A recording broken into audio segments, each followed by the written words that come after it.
안녕하세요. 하노이 대학교 학생 여러분. 오늘은 우리가 일곱 번째 강의인데요. 한국의 재벌에 대해서 공부를 해보겠습니다. 이 한국의 재벌에 대해서는 많은 학생들이 강의를 해달라고 자기소개서에 부탁을 한 내용입니다. 그래서 제가 특별히 준비를 했는데요. 한국의 재벌만큼 특이한 기업 구조가 어, 잘 없습니다. 그래서 여러분들이 이번 수업을 통해서 한국 대기업의 어, 특이한 구조를 공부하셨으면 좋겠습니다.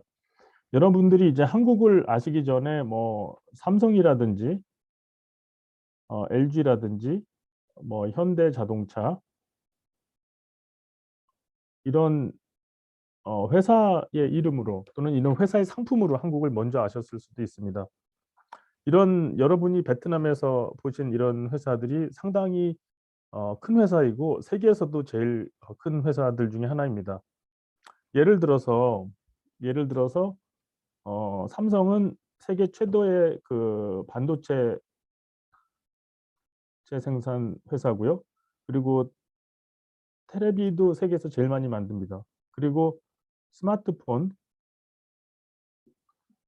세계에서 제일 많이 만드는 회사입니다. 정말 삼성전자는 대단한 회사고요. LG는 이 디스플레이 요즘 LCD에서 이제 디스플레이가 OLED로 바뀌고 있는데요. 이 OLED에서 세계 최고의 제조업체가 이 LG입니다. 그리고 LG가 또 강한 부분이 가전제품입니다. 뭐 냉장고나 세탁기 이런 부분에서 세계적인 경쟁력을 갖고 있습니다. 오히려 냉장고나 세탁기 부분에 있어서는 LG전자가 삼성전자보다 더 나아서 한국에서 더 많이 팔리고 있습니다. 현대자동차는 세계에서 다섯 번째로 큰 자동차 회사입니다. 전 세계에서 이 자동차 회사 순위를 보면요, 첫째가 일본의 토요타고요. 일본의 토요타, 일본. 2등이 이제 이 순위가 조금씩 바뀌기는 하는데 최근 순위입니다. 미국의 GM입니다. 세 번째가 저기 독일의 복스바겐이고요.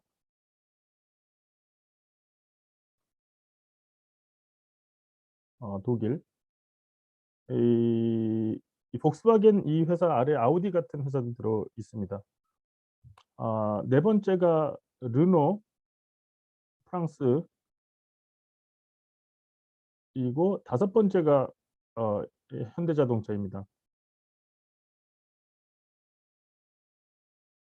한국. 그래서 이 현대자동차는 사실 기아자동차랑 같은 회사인데요. 이 현대자동차가 굉장히 큰 회사입니다. 일본의 혼다나 닛산 그리고 미국의 포드 자동차보다 더 큰 회사입니다.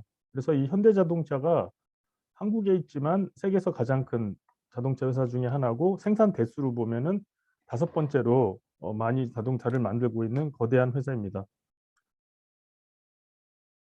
자, 그러면 한국의 재벌에 대해서 중요한 점을 우리가 공부를 해보겠습니다.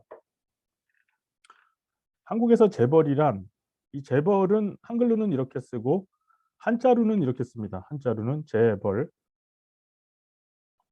그리고 이 재미있는 게 한자로는 이렇게 쓰고요. 이 재벌이 어, 영어로는 또 이렇게 씁니다. 체벌. 그러니까 재벌을 영어로 번역하기가 어려워서 그냥 읽는 그대로 영어 단어가 있습니다. 이게 공식적인 영어 단어입니다. 그래서 모든 영어 사전에 찾아보면은 체벌이라는 말이 있습니다. 이게 이제 한국의 재벌을 영어로 발음 나는 대로 쓴 게 이 체벌, CHAEBOL입니다. 이게 세계적으로 유명한 단어가 됐어요. 워낙 특이한 대기업 구조니까. 그리고 일본어로는 자이바스라고 합니다. 일본어. 어, 일본어로는 재벌을 자이바스라고 읽습니다. 자, 이렇게 재벌을 부르는 단어도 여러 가지인데요. 2020년 현재 한국의 10대 재벌을 보면은 이 매출 순위로 보면 이렇습니다. 매출 순위. 매출 순위는 물건을 팔아서, 쉽게 말하면 물건을 팔아서 번 돈의 매출이라고 합니다. 그러니까 어떤 회사가 됐건 물건을 만들어서 팔죠. 그 물건을 팔아서 얼마를 벌었느냐. 물론 100원어치를 팔면은 그 안에 물건을 만드는데 50원이 들었다. 그러면 순이익은 50원이지만 쉽게 하기 위해서 물건을 팔아서 번 돈의 총합을 우리가 매출이라고 하는데, 매출 순위를 보면은 이렇습니다. 삼성전자가 1등이고요. 두 번째가 현대자동차입니다. 세 번째가 SK. SK는 베트남에는 잘 안 알려졌는데 이게 제일 큰 사업이 정유 산업이고요. 또 그 저 통신 서비스.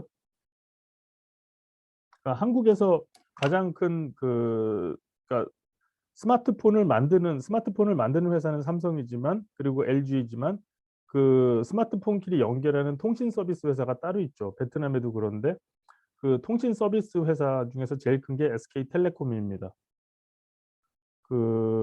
LG는 이제 전자가 유명하고요. 아까 말한 디스플레이, LG 디스플레이 가 또 따로 있는 회사입니다. 롯데는 베트남에도 진출한 걸로 알고 있는데 백화점이 유명합니다. 백화점. 한국에서 제일 큰 백화점이 이제 롯데백화점이죠. 포스코는 철강업입니다. 주요 산업이 철강, 쇠를 만드는 것이죠. 현대중공업도 여러 가지 회사가 있는데 이 안에 제일 큰 게 이제 조선입니다. 조선이 이제 배를 만드는 것이죠. 그죠? GS는 원래 그 LG의 일부였는데 LG에서 이렇게 떨어져 나온 회사입니다.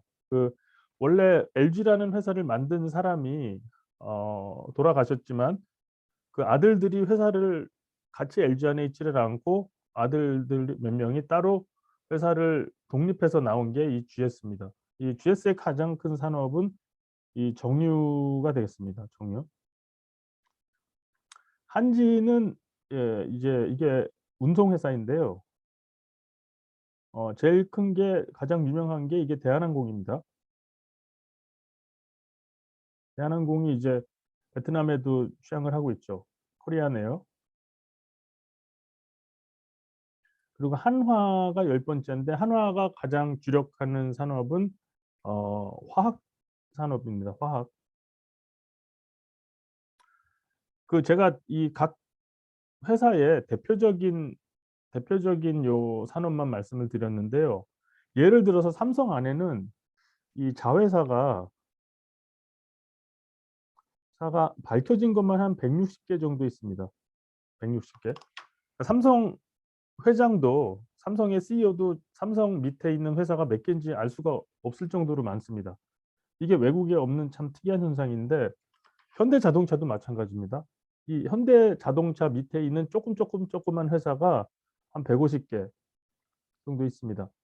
현대자동차, 현대건설, 그리고 현대백화점, 삼성도 마찬가지고요. 이렇게 한 삼성, 현대, SK, LG, 롯데라는 이름 아래 제가 지금 여기서 말씀드린 거는 중요한 회사만 일단 말씀을 드렸는데, 이 중요한 회사 말고도 엄청나게 많은 자회사들이 있는 것입니다.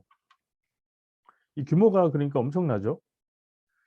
제가 듣기에 베트남도 이렇게 나라가 빨리 발전하면서 베트남의 회사들도 점점 커지면서 한국의 이 재벌 회사들을 따라하려는 사업가들이 많은 걸로 알고 있습니다. 그게 좋은 점도 있고 나쁜 점도 있으니까 여러분이 오늘 재벌 공부를 하시면서 그 좋은 점과 나쁜 점을 이해하시면 도움이 될 것 같습니다. 자, 이거는 10대 그룹 상장사 조금 전에 본 시가총액인데요. 시가총액은 뭐냐면 시가총액은 이 각 회사들의 주식의 총 가치입니다. 주식의 총 가치를 보면은 아까 그 매출로 순서를 매긴 거랑 잠깐 살짝 그 순서가 다른데요. 이 삼성이 283 조입니다. 월등히 1 조고요. 그다음에 128 조, 반이 좀 안 되는 현대자동차, 그다음에 SK, 그다음에 LG, 그다음에 롯데, 그다음에 포스코. 포스코가 가치가 더 크죠. 현대중공업 23 조, 그리고 GS 어 11 조, 한진은 3 조, 한화가 13 조. 이 정도 됩니다. 요 요 다음에 나온 거는 이제 현재 가치고, 이게 뭐 주식의 가치가 뭐 올랐다 내렸다 올랐다 내렸다 하죠. 베트남 주식 가격도 올랐다 내렸다 하는데 그것처럼 이렇게 뭐 변하고 있다 이런 건데, 뭐 중요한 거는 요 올해 초와 현재의 요 가치가 이 정도 된다고 어 말씀드리는 것입니다. 자, 이제 한국의 재벌들의 이 승계, 경영권의 승계에 대해서 가장 큰 특징이 경영권의 승계. 경영권이라는 거는 이제 CEO가 누가 되느냐 하는 건데, 외국의 경우에는 전문 경영인이 됩니다.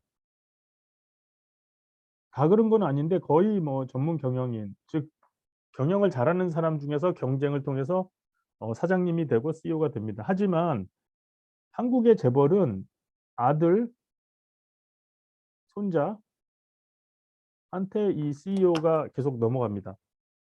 이 왼쪽은 이제 왼쪽은 이 회사가 이제 현대자동차인데요. 현대. 이 오른쪽은 여러분이 아시는 삼성전자입니다. 이 현대그룹을 맨 먼저 만든 사람은 정주영이라는 사람입니다. 지금 돌아가셨고요. 그 아들이 정몽주라는 사람이 지금 그 CEO입니다, 현재. 그 손자가 부회장인데 정의선이라는 사람이 이 또 지금 앞으로 CEO가 될 거고 지금 부회장입니다. 즉 할아버지가 회사를 세웠고 아들이 또 사장이 되고 또 손자가 또 사장이 됩니다. 즉 경영권의 승계가 이 자식들한테 가는 이런 모양을 보여주고 있습니다. 이 삼성도 마찬가지인데요. 삼성도 이병철이라는 분이 이 회사를 세웠고요. 그다음에 이제 이건희라는 사람이 최근에 돌아가셨죠. 이건희라는 사람이 또 회장을 했습니다. 지금은 이재용이라는 그 아들이, 손자가 또 이렇게 회장을 하고 있습니다. 지금 이재용 회장은 이전에 박근혜 대통령한테 뇌물을 줬다고 해서 지금 감옥에 있는데요. 좌우간 대부분의 한국 회사들이 할아버지가 할아버지가 즉 정주영 같은 할아버지와 이병철 같은 할아버지가 회사를 크게 세우면은 이렇게 아들한테로, 또 그리고 손자한테로 이렇게 회사의 경영권이 승계가 되고 있습니다. 거의 예외가 없습니다. 이게 유럽이나 미국의 경우에는 아들한테 가는 경우도 가끔 있지만 흔하지는 않습니다. 흔하지 않고 이 전문 경영인, 그 회사에서 일을 제일 잘하는 사람 중에서 이 사장님이 되고 CEO가 되고 하는 상황이 일반적인 건데, 한국은 특이하게 이 아들과 손자한테 경영권이 승계가 된다는 게 한국 재벌의 가장 큰 특징입니다. 가장 큰 특징입니다. 여러분 이거에 대해서 어떻게 생각하시는지 모르는데요. 사실 아시아권에서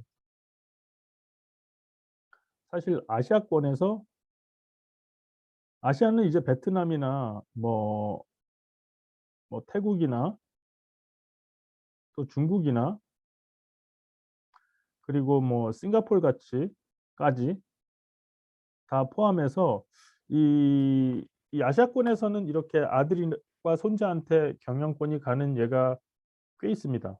하지만 그 유럽이나 미국이나 또 일본에서는 거의 드물다고 보시면 됩니다. 어떤 것이 더 좋을 것 같으세요, 여러분은?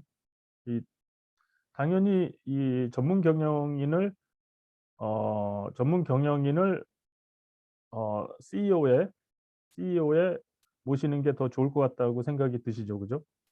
물론 좋은 점도 있고 나쁜 점도 있는데 제가 오늘 두 가지를 다 설명을 드리겠습니다. 보통 한국 사람들이 보기에는 이래요. 이 회사를 처음 만들었던 사람, 이 정주영이나 회사를 처음 만들었던 이병철 같은 사람은 정말 훌륭한 사람이라고 봅니다. 왜냐하면 한국이 전 세계에서 제일 가난한 시절에 남들이 못하는 없는 능력과 노력으로 이 거대한 회사를 만든 그 공로가 대단합니다. 그리고 많은 사람들이 그 회사에서 일하게 되고 많은 사람들이 그 회사에서 자기 꿈을 키우게 되고 또 월급을 받고 또 가족을 같이 행복하게 살 수 있는 기반을 마련해 주고 이런 면에서 정말 위대한 사람이라고 보여집니다. 하지만 이 아들이나 손자도 그렇게 위대한 사람이냐라고 보는 데는 약간 무리가 있습니다. 그렇죠. 자, 재벌을 좀 더 이제 자세히 공부를 해 보겠습니다. 재벌이란 기업의 설립자와 그 가족이 아까 아들 손자로 얘기를 했었죠. 그죠? 그 아들과 손자 또 또 증손자까지 간 기업도 있어요. 이 지배하는 기업 집단은 이제 여러 기업이 라는 소리죠. 그죠? 원래 2차 대전 이전에 일본의 자이바스라는 어 재벌 같은 구조가 있었습니다. 이 대표적인 게 일본의 그 미쓰비시랑 미쓰인데요. 아직도 이 회사들이 있습니다. 그러니까 일본의 미쓰비시나 미쓰이가 원시적인 재벌의 형태입니다. 2차 대전 이전에. 일본도 재벌 시스템으로 즉 한 가족이 회사를 만들어서 그 회사의 그 경영권과 소유권을 계속 아들, 손자한테 이렇게 가는 시스템이 있었습니다. 하지만 2차 대전이 끝나면서 미국 군인들이 일본을 이제 지배를 하면서 이 미쓰비시랑 미쓰이를 다 없앴습니다. 그 재벌 구조를. 이 미쓰이가 2차 대전에 너무나 중요한 역할을 하기 때문에 즉 일본이 미국과 전쟁을 하는데 핵심 역할을 한 게 요 두 기업이기 때문에 즉 일본의 재벌이기 때문에 미국 군인들이 일본의 2차 대전이 끝난 이후에 일본에 들어가서 이 재벌 구조를 없앱니다. 그리고 한국의 재벌, 지금 얘기했던 한국의 재벌이 있고요. 이거를 영어로 표현을 하면은 이 체벌이라고 이 영어로 쓰지 않고 conglomerate라고도 쓰기도 합니다. 그리고 구체적으로 회사들은 한국의 삼성, 현대자동차, SK 아까 조금 전에 우리가 그 표에서 본 이 회사들이 대표적인 재벌 회사들이 되겠습니다. 한국의 재벌 회사를 지금 여기서 10대 재벌 얘기를 했는데요. 10대 재벌도 있고 30대 재벌도 있고 또 100대 재벌도 있습니다. 그리고 더 중요한 거는 진짜 영향력이 큰 이 두 개가 2대 재벌, 즉 삼성과 현대자동차가 핵심 재벌 회사라고 보시면 되겠습니다.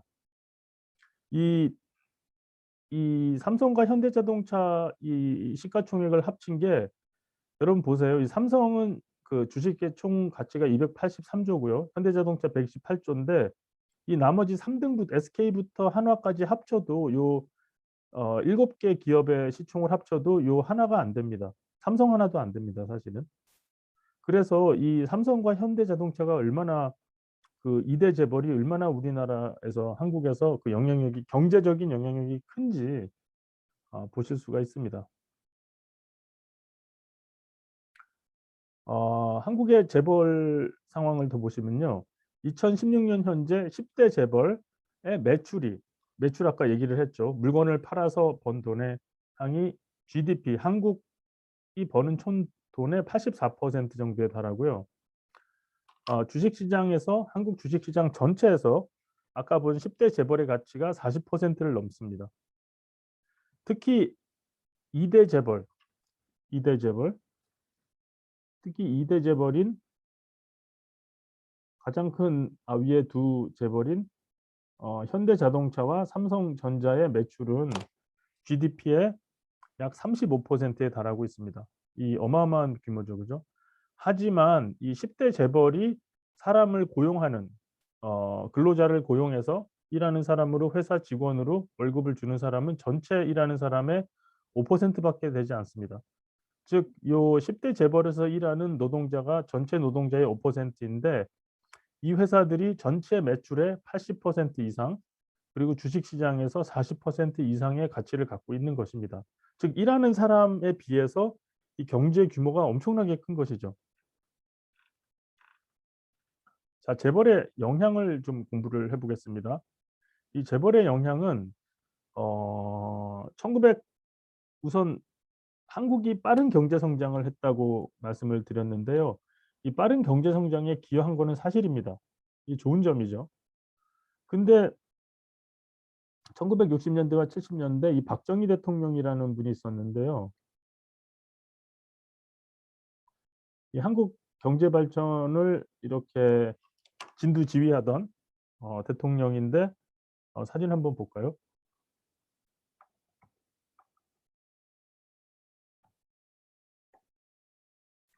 자, 이분이 이 박정희 대통령인데요. 그 이미지 이분이 박정희 대통령인데 이분이 박정희 대통령인데 1963년부터 1979년까지 한국의 대통령이었습니다. 이분이 이제 한국 경제를 발전을 처음 시작한 분이고 그 면에서 굉장히 존경을 받습니다. 하지만 민주화를 이렇게 사람들의 자유와 민주화를 굉장히 억압했기 때문에 굉장히 싫어하는 사람도 많습니다. 즉 박정희 대통령은 경제 발전을 일으켰지만 또 민주화를 억압하는 그런 나쁜 면도 갖고 있기 때문에 한국 사람들한테 존경과 비난을 동시에 받는 그런 사람입니다. 근데 이 박정희 대통령이 경제 발전을 빠르게 하려고 이 몇몇 기업을 굉장히 도와줍니다. 그래서 이 박정희 대통령이 도움을 받은 즉 박정희 대통령이 정부에서 제일 높은 사람이니까 박정희 대통령의 정부의 도움을 받은 1960년대와 70년대에 받은 몇몇 기업이 재벌 기업으로 발전을 했고 그 기업들이 아까 본 현대, 삼성, SK, 롯데, LG 이런 기업들이 그때 1960년대, 70년대 박정희 대통령에 의해서 어 이렇게 어 도움을 받은 정부의 도움을 굉장히 받은 기업들입니다. 그래서 정부의 도움으로 박정희 대통령의 도움으로 재벌 기업 여러 개의 기업을 거느린 큰 기업군으로 발전을 합니다. 낙수 효과를 통하여 경제 발전을 견인을 하였다. 트리클 다운 이펙트라고 있는데요. 이 낙수 효과가 뭐냐면 낙수 효과가 그러니까 제가 설명을 하면은 이 자동차를 만들면요. 이 자동차가 이렇게 있잖아요. 이게 자동차 같나 모르겠네. 자동차가 이렇게 있으면 자동차 같지가 않네요. 자동차가 있으면 이 바퀴가 있고 뭐 문이 있고 이렇죠. 그럼 자동차에는 약 3만 개의 부품이 들어갑니다. 그리고 자동차를 만드는 회사는 현대자동차예요. 근데 현대자동차 만들기 위해서 3만 개의 부품을 다 현대자동차가 만들 수는 없어요. 대부분 다른 회사가 만든 부품을 가져와서 현대자동차는 자동차로 조립을 할 뿐입니다. 그죠? 그래서 현대자동차가 잘 팔리면 예를 들어서 요 타이어를 만드는 타이어 회사 그리고 뭐 두 번째로 요 자동차 몸을 만드는 철강 회사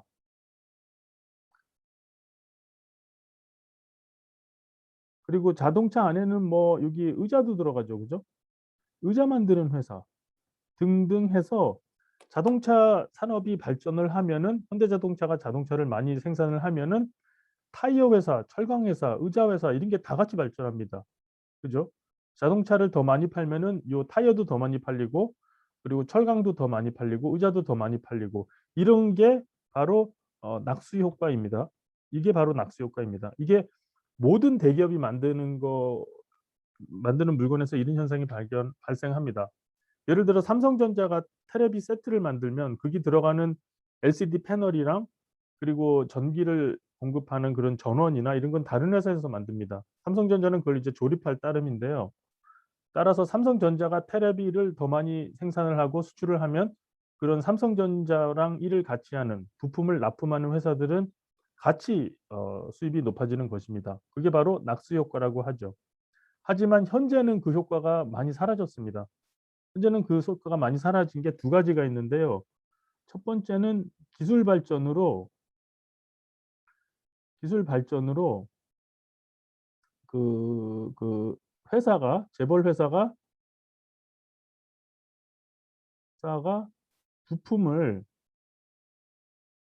부품을 다 생산합니다. 그러니까 아까 여기서 보면은 이런 현대자동차가 타이어 회사도 갖고 있고 현대자동차가 철공 회사도 갖고 있고 그렇게 됩니다. 의자 회사도 현대자동차의 계열사이고 이렇게 되면서 현대자동차가 이 3만 개 부품 회사를 실제로 다 가져버리는 이런 상황이 벌어졌습니다. 그리고 두 번째로 한국에서 공장을 해외 이전했기 때문에 한국 사람들이 더 일을 더 하고 더 회사에 고용이 되고 더 월급을 더 받는 그 상황이 많이 약해졌습니다. 즉 한국의 많은 회사들이 삼성전자의 회사들이나 삼성전자가 공장의 가장 큰 부분은 지금 베트남으로 옮겼는데요. 삼성전자가 그 공장을 스마트폰을 만드는 공장을 베트남으로 옮긴 데는 여러 가지 이유가 있지만 그럼으로 인해서 베트남 사람들이 더 일을 많이 하고 월급을 더 많이 받고 또 베트남 사람들이 더 기술을 배우고 이런 좋은 점이 있고 한국 사람에게는 삼성전자가 스마트폰을 더 생산하고 팔아도 별 이익이 없게 됩니다. 따라서 최근에는 이 대기업의 이 낙수 효과가 상당히 사라진 것으로 보고 있습니다. 그리고 이 재벌은 또 다른 영향이 한국의 이 경제적인 영향력뿐만 아니라 한국의 정치, 학계, 문화계 등 모든 분야에 영향력을 행사합니다. 이 정치는 뭐 말할 것도 없고요. 삼성이나 현대자동차나 뭐 다른 큰 회사에서 정치에 돈을 지원을 하고 어 예를 들어서 이런 게 있을 수 있죠. 예를 들어서 뭐 대통령이 한국이 이렇게 있으면 서울이 여기 있는데요. 대통령이 여기 이 지역이 이제 경상도인데요. 대통령 선거에서 대통령이 요 경상도에서 꼭 이기고 싶어요. 그러면 어떻게 하면 되냐면 여기에다가 경상도에다가 현대자동차가 자동차가 뭐 큰 공장을 하나 짓는 거예요. 큰 공장을 하나 지으면은 이 경상도 사람들이 더 일을 하게 되고 월급을 더 받고 더 잘 살게 되는 거죠. 그래서 이런 식으로 이 현대자동차가 대통령에 영향력을 줄 수가 있습니다. 이건 미국에서도 똑같이 일어나는 일입니다. 따라서 당연히 이 재벌은 한국의 정치에 영향을 주고 있고요. 이 대학교도 재벌이 하는 회사가 꽤 많습니다. 성균관대학교 여러분 들어보셨는지 모르겠는데 서울에 있는 큰 대학인데 성균관대학은 삼성이 사실 운영을 하고 있고요. 또 중앙대학교라는 학교가 있는데 이거는 두산이라는 또 재벌 회사가 운영을 합니다. 이거 말고도 사실 얘가 더 있고요. 문화계 같은 경우는 그 많은 문화 활동에 재벌 회사들이 스폰서가 됩니다. 스폰서가 이제 돈을 지원하는 거죠. 특히 미술이나 음악 쪽에서의 영향력은 아주 막강합니다. 예를 들어서 한국의 국립박물관이 있는데요. 한국의 국립박물관 한번 볼까요? 한국에서 가장 큰 박물관입니다. 국립박물관이 이것인데요. 한국의 이제 국립박물관이 뭐 이런 곳인데 어 이제 서울 중심에 있는 뭐 이제 박물관이죠. 그 밖에서 보면 뭐 이렇게 생겼습니다. 예. 이게 이제 서울의 중심인 용산에 있는 어 박물관인데요. 굉장히 크죠. 근데 예를 들어서 이 정부에서 운영하는 국립박물관의 1년 예산이 예를 들어서 뭐 300억 이 정도인데 이 삼성문화재단이 있습니다. 삼성문화재단, 삼성전자에서 운영하는 건데요. 문화재단, 이 삼성에서 운영하는 삼성문화재단은 500억 정도의 더 많은 예산을 씁니다. 예를 들어서. 따라서 정부가 아까 국립미술관에서 아주 유명한 예술품, 유명한 그림, 조각을 사기 위해서 어 이제 이 정도 예산을 매년 쓰는데 그거보다 거의 훨씬 많은 예산을 삼성문화재단이 쓰고 있고 이 삼성문화재단이 거의 우리나라에 또는 해외에 굉장히 좋은 미술품을 다 거의 많이 가져가고 있습니다.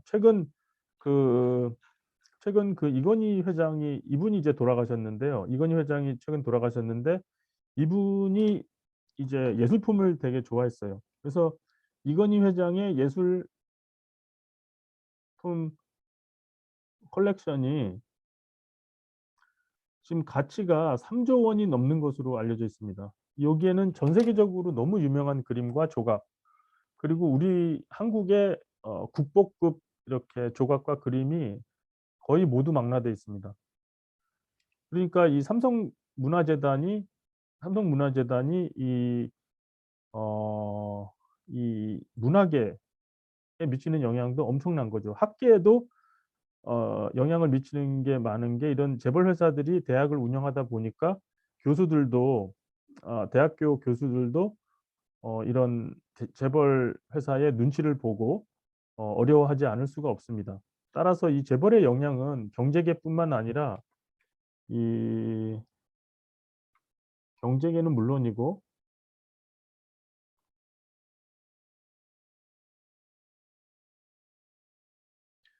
한국의 거의 모든 분야에 정치, 학계, 문화계 거의 모든 분야에 영향력을 미친다고 할 수 있습니다. 그 재벌의 지배 구조가 가장 재벌의 그 약점인데요. 여기에 대해서 한번 보겠습니다. 재벌의 가장 큰 약점이 재벌의 지배 구조이고 이게 우리 한국에서 북한이 뭐 여러 가지로 한국보다 발전도 못하고 그런 아직 가난하고 그리고 지배 구조가 그 김일성이 나라를 만들고 그다음에 김정일이 또 주석을 하고 이렇게 아들 손자한테 나라의 주석직이 계속 이어진다고 욕을 하는데요. 사실 이 재벌 구조도 똑같습니다. 이 북한의 지배 구조랑 비교해서 이게 지배 구조 면에서는 큰 다른 점이 없다고 볼 수가 있는 것입니다. 그래서 아까 말씀드린 대로 창업자, 회사를 처음 만든 사람과 아들, 손자로 경영권과 소유권이 계속 이전되고 있는 사례가 대부분입니다. 그래서 재미있는 것은 딸들한테는 경영권과 소유권을 주시지 않는 거예요.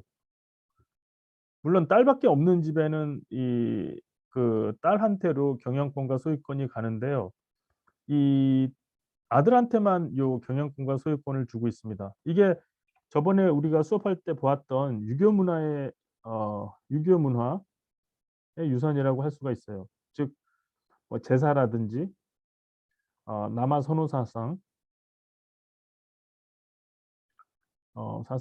등이 반영된 것입니다. 따라서 재벌집에 태어났어도 딸로 태어나면은 경영권도 받지 못하고 돈은 좀 부자로 살 수는 있지만 회사를 소유하고 그 회사에 영향력을 미치고 또 경영권을 행사하고, 즉 회사의 사장님이 돼서 직접 회사를 경영하는 예는 아주 드뭅니다. 거의 없다고 보시면 됩니다. 물론 딸들만 있으면 그 회사를 만든 사람한테 딸들만 있으면 그런 일이 있는데, 아들이 있는 경우는 절대 그런 일이 없습니다. 그리고 또 그 재벌의 그 가족에게만, 재벌 가족의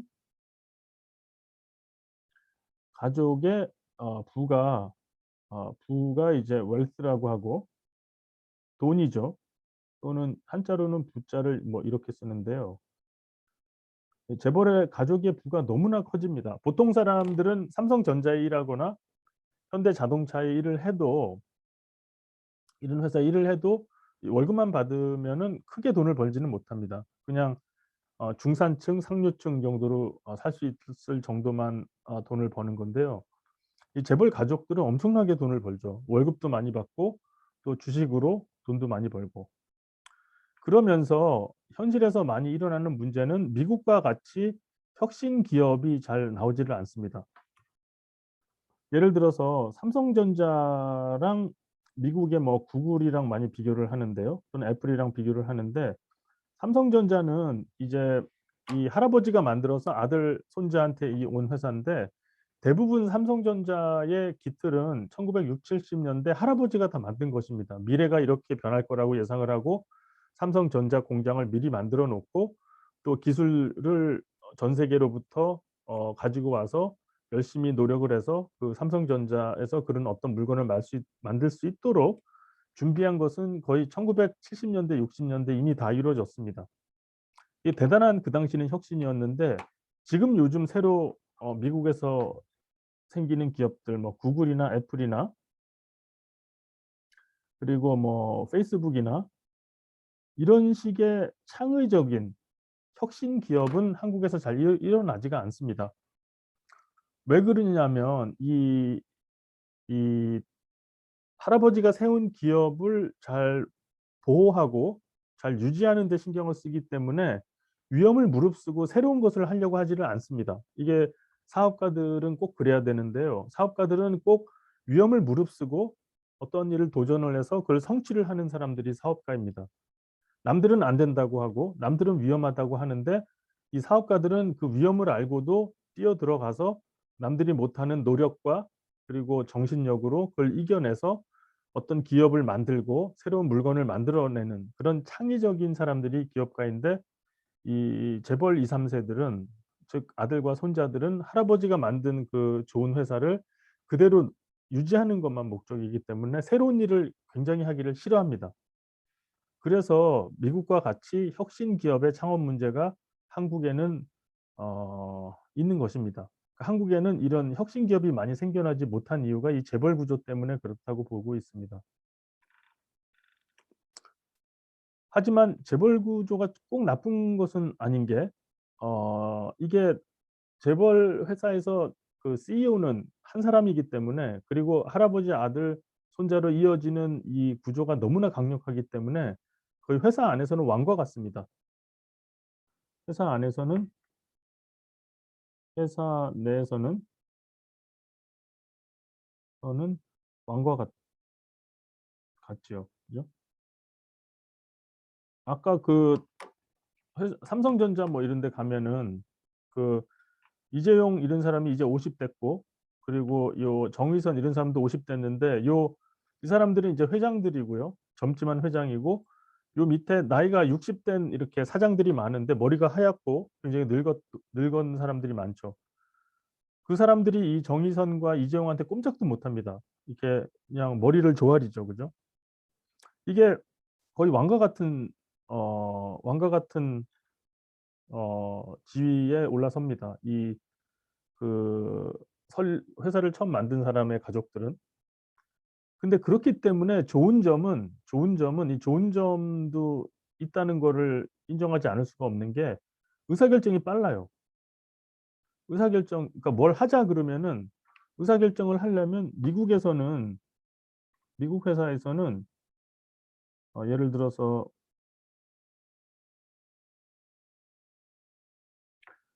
미국 회사에서는 이 의사결정을 하려면은 어떻게 하냐면은 회의를 하죠. 근데 한국 재벌은 이거를 CEO가 아까 그 회장이 당장 결정을 해요. 그렇기 때문에 의사결정이 굉장히 빠릅니다. 이 회사에서 의사결정이 빠르다는 거는 대단한 장점입니다. 대단한 장점이고 무슨 행동을 빨리 해야지 앞서가기 때문에 의사결정이 빠를수록 좋습니다. 물론 좋은 의사결정이어야 되지만. 근데 한국 회사는 이 재벌 구조이기 때문에 큰 회사들이 재벌 구조이기 때문에 즉 위에 한 사람만 딱 있기 때문에 당장 하자, 하지 말자의 결정을 합니다. 그게 좋은 점 첫 번째고요. 두 번째가 대형 산업이 발전을 했습니다. 대형 산업. 즉 한국에서 대형 산업은 전자, 자동차, 철강, 그리고 화학, 그리고 건설 등등 해서 이런 산업이 발전을 합니다. 이 현대 예를 들어서 현대자동차 이 공장을 보시면요. 이 시설이 어마어마합니다. 보실까요? 이렇습니다. 이 울산에 그 시설을 보시면 현대자동차 이 공장이 이렇게 크죠. 이게 한 도시의 한 일부인데요. 이 얼마나 큰지 아시겠죠? 그래 갖고 요 현대자동차 요 공장에서 자동차를 만들어서 여기 이렇게 만들어서 배에 실어서 왼쪽에 이렇게 전 세계로 수출하는 것입니다. 네. 근데 여기 근무하는 사람이 32,000명, 그리고 공장 면적이 100, 10,000만, 10만, 100만, 500만 제곱미터고 축구장의 670배. 그리고 수출하는 국가는 러시아, 북미, 중남미, 호주, 아시아, 중동, 유럽, 아프리카 전 세계 모든 나라에 이제 수출을 하는 거죠. 그래서 이런 대형 산업이 발전을 했습니다. 하지만 이 타이완과 좋은 비교가 되는데요. 타이완과 한국이 경 1인당 소득은 비슷합니다. 삶의 질은 비슷한데 타이완에는 어 타이완에는 타이완에는 이런 산업이 없어요. 그러니까 타이완은 자동차 회사도 없고 철강 회사도 없고 화학 회사도 없고 전자 회사는 있습니다. 건설 회사도 작은 거 밖에 없어요. 근데 타이완에서는 그러니까 이런 커다란 공장과 회사를 만들지를 않는 거예요. 타이완은 이 중소기업 위주거든요.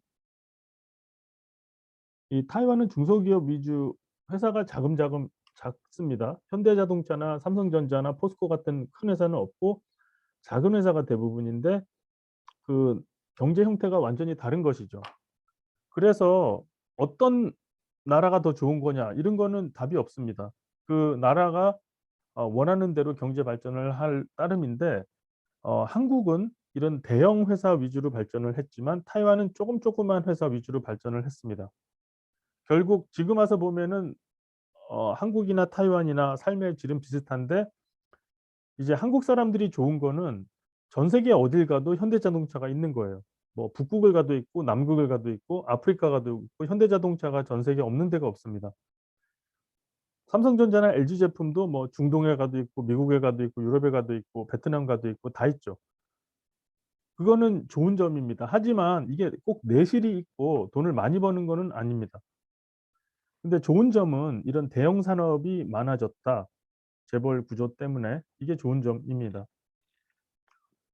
자, 그럼 오늘 한 재벌에 대한 공부를 정리하겠습니다. 재벌에 대한 공부를 정리해 보겠습니다. 첫 번째는 부정적 견해. 재벌의 나쁜 점을 말하는 것이죠.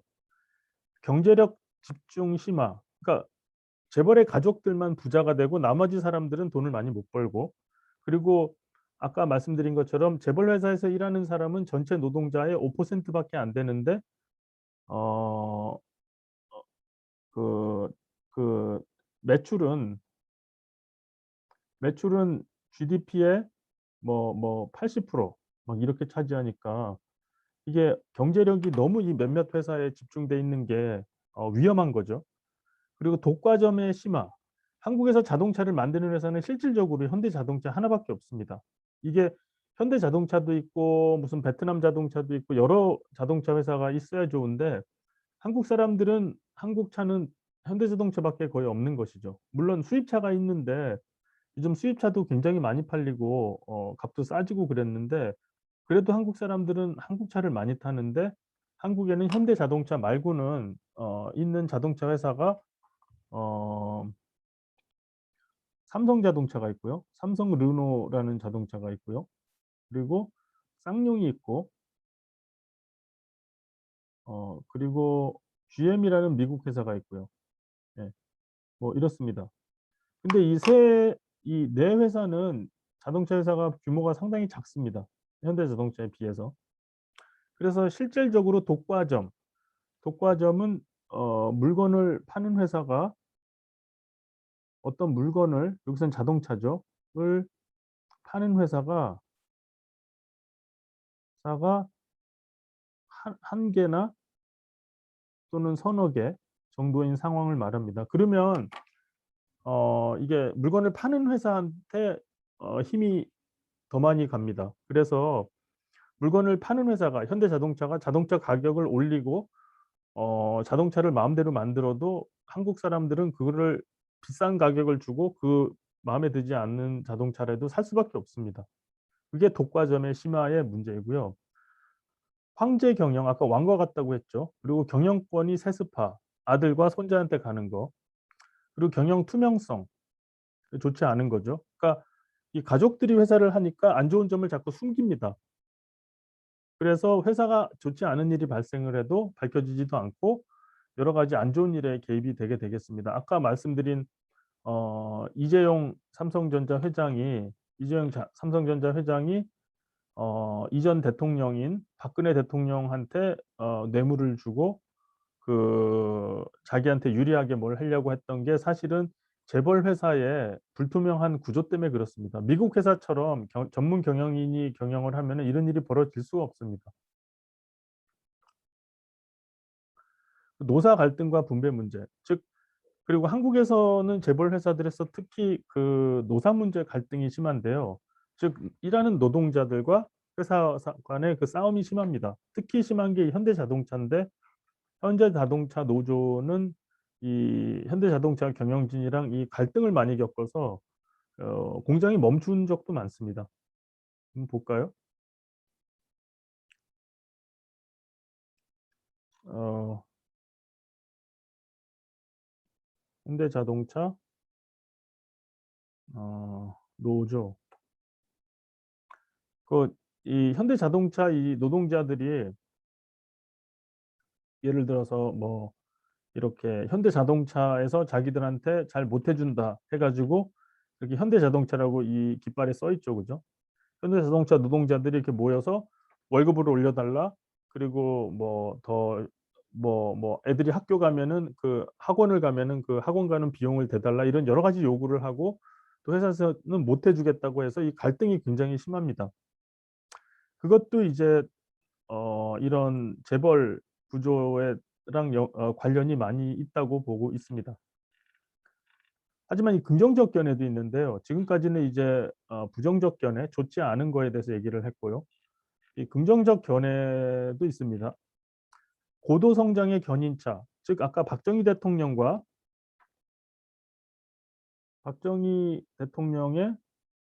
이 경제 개발에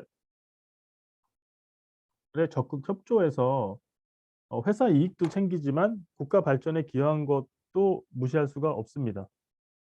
그리고 산업 고도의 선구자. 원래 한국이 경공업 예를 들어서 신발과